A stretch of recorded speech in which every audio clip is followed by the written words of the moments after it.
Okay, welcome back to the channel, C1 Advanced Exam Preparation. Today we're looking at conditionals, zero, first, second, third, and mixed, okay? We're looking at their format, when we would use them, and also conditionals that appear perhaps in keyword transformation so that you can sort of see how it sort of works in a sort of an exam situation. We'll talk about other places where you might use conditionals because that's important, okay? So let's get into it and see what we can do. Let's look first of all at the zero conditional form, okay? Zero conditionals are used specifically when things are true, okay? So things like facts, okay? General truths, okay, as we can see here, okay? And the structure is very simple. It's if, present simple, okay? So if you look at an example here, if you heat water to 100 degrees centigrade, it boils. If you press this button, the light comes on. Okay, so these are things which are generally true, okay? And we can use an inversion of this conditional using the structure that we've got here at the bottom, okay? So should, subject, present simple. So remember, we're sort of using an inversion of the verb and the subject, which is why we've got this, okay?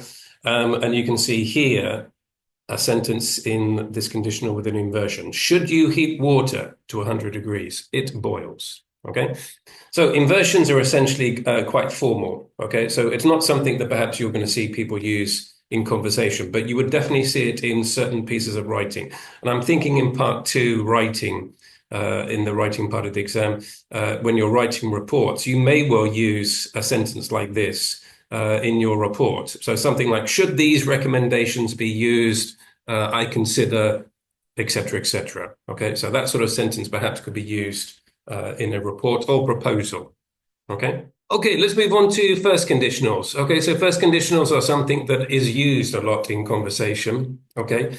And now we're talking about things which are possible in the future, okay? So used for likely future situations based on something real, okay? So you're actually doing something in the day, you're talking about some sort of possibility perhaps in the future, and this would be a sentence you would definitely use, okay?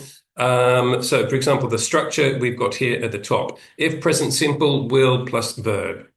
Okay, so for example, here, this sentence would be definitely something you would hear people saying, if it rains tomorrow, we'll stay inside. Okay, or if it rains tomorrow, we'll take an umbrella. Okay, so that kind of sentence, it would be fairly common to hear. Okay, and again, the inversion form of this, there is an inverted form. Okay, and again, we're using should, okay, in the same sort of way that we use the zero. The subject and should is inverted, okay, that's our inversion. So our sentence above, we have here, should it rain tomorrow, we will stay inside, okay? Again, a formal way of explaining or expressing that sort of idea, okay? And then here at the bottom, we have a sentence from keyword transformations. Okay, so this is the sentence that we are given. If nothing is done to combat climate change, 1/10 of the area will soon be underwater. So the key word we've got to use is steps.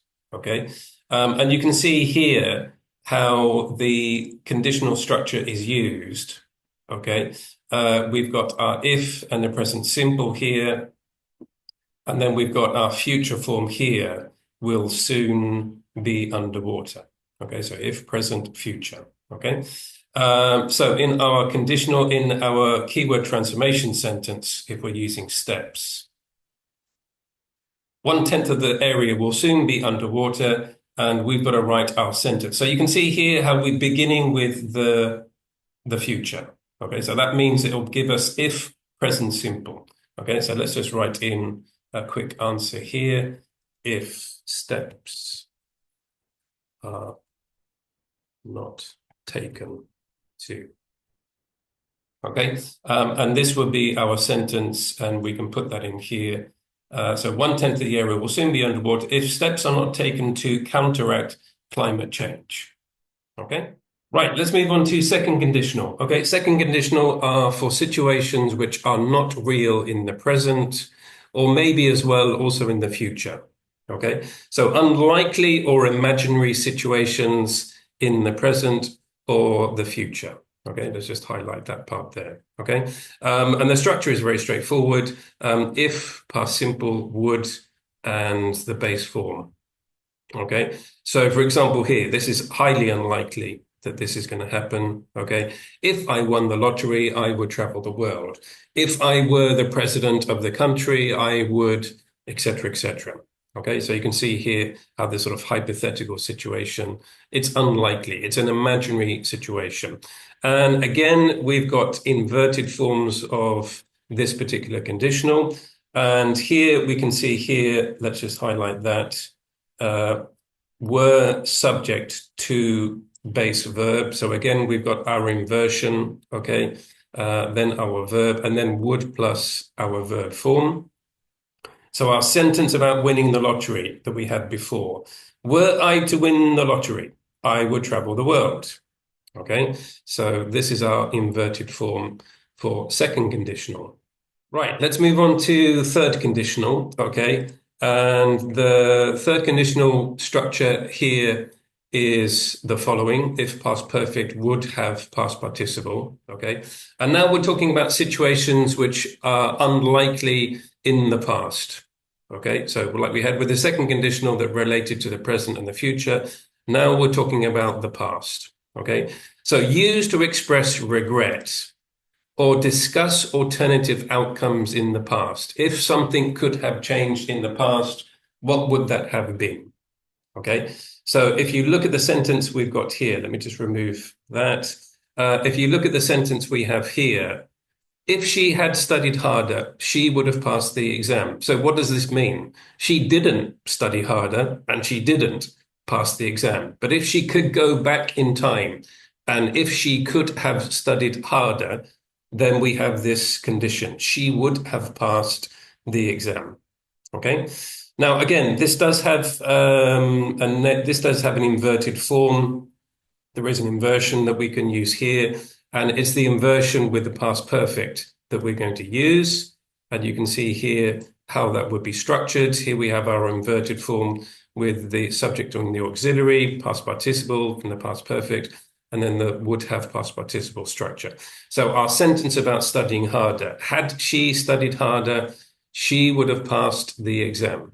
Okay. Remember, these inverted forms are formal. Okay. So you're unlikely to hear this in conversation. Okay. In writing, absolutely. Okay. This could be used in essays. Again, in reports, I can think of situations where you would use them. So definitely worth considering. And we've got two examples here from the keyword transformations that we can talk about. Okay. In keyword transformations, third conditional is quite a common sentence to ask. Okay. So you can see here, without that promotional campaign, sales would never have been so high. So we've got a sort of third conditional sort of situation. Okay, we know that there wasn't a promotional campaign and the sales weren't high, which is why we have this sentence here. And we've got the sentence here to rewrite. We've got our would have past participle. So we know this is going to represent in the first part here our sentence in the past perfect. Okay, so that's our past perfect part. Okay, and here we have our answer that we could put here. If it had not been for that promotional campaign, sales would have been lower. Okay. Right, let's move on to another situation, again from keyword transformations. Let's just remove our highlight and answer from there. If you hadn't taken me to the station, I wouldn't have caught my train. Okay, so the situation being, I was taken to the situation and I did catch my train. But if you had not taken me, then this would be the outcome. I would not have caught the train. Okay. And so this is a slightly different sort of third conditional sentence here. We've definitely got a third conditional sentence here. We've got past perfect, would have past participle. But in this case here, we're using the past perfect with this structure with but. Right, okay, and we have our answer here. But for you giving me a lift to the station, I wouldn't have caught my train. Okay, so we can see here how we've used this structure here, but for you. And then we've got this structure here, giving me a lift. Okay, if someone takes you somewhere in their car to the station, to the library, to the shops, you are given a lift. Okay, so this is the structure they're looking for here. And the last set of conditionals that we're looking at here are mixed conditionals, okay? The conditional forms, the mixed conditionals, and also the inversion for these, okay? So these really depend on what you want to talk about in relation to the condition, okay? Is it something that happened in the past that has relevance now to the present, okay? And this would be the first form, okay?